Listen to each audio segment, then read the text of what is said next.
ভাষায় বলবো গরম, আর একটি ভাষা হবে নরম।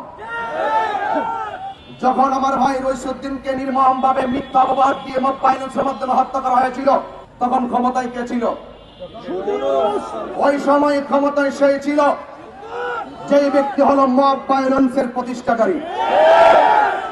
বাংলাদেশ ইসলামী ছাত্র সেনা ঢাকা মহানগরের সাবেক সভাপতি এবং আহলুস সুন্নাত ওয়াল জামাতের অতন্দ্র প্রহরী ছিলেন, যিনি মসজিদের মেহরাবে দাঁড়িয়ে দীপ্ত কণ্ঠে হক কথা বলতেন, যিনি একটি মহল্লার একটি সমাজের প্রতিনিধিত্ব করে সত্য কথাগুলো তিনি বলতেন।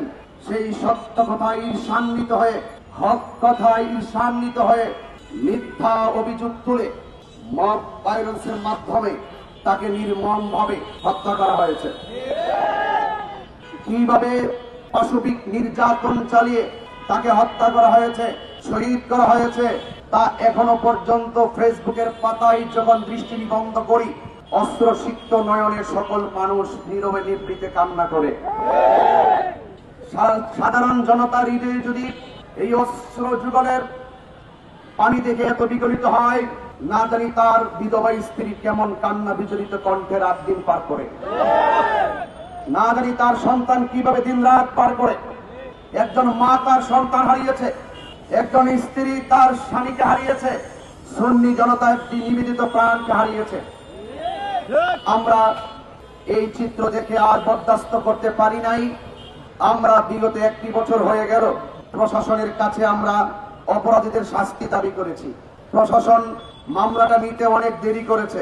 দৃশ্যমান আসামিরা প্রকাশ্য মব ভায়োলেন্সের মাধ্যমে আমার ভাই রইসুদ্দিনকে হত্যার পরেও কেন মামলা নেওয়া হয়নি?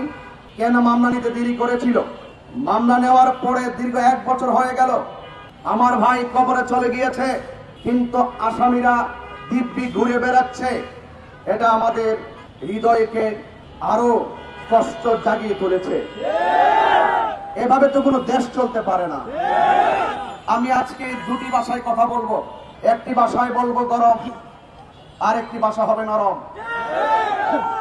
নরম ভাষার কথাকে যদি ভদ্রতা মনে করা হয়, তাহলে ইনশাআল্লাহ সেই নরম ভাষায় একদিন আবার গরম হয়ে যাবে। গরম ভাষা যদি কথা বলতে চাই, হক কথা যদি দায়িত্বহীন কণ্ঠে বলতে চাই, যখন আমার ভাই রইসুদ্দিনকে নির্মমভাবে মিথ্যা অপবাদ দিয়ে মব ভায়োলেন্সের মাধ্যমে হত্যা করা হয়েছিল, তখন ক্ষমতায় কে ছিল?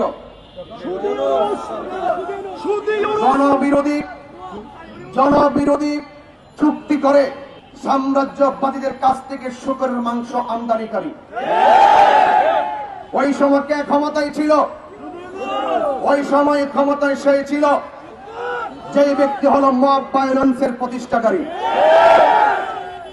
ওই সময় যে ক্ষমতায় ছিল সে হলো এই বাংলাদেশের শান্তিপ্রিয় দেশে খুনের রাজ্য কায়েমকারী।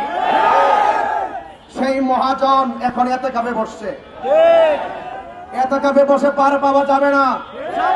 এই দেশের মানুষ এত বোকা নয়।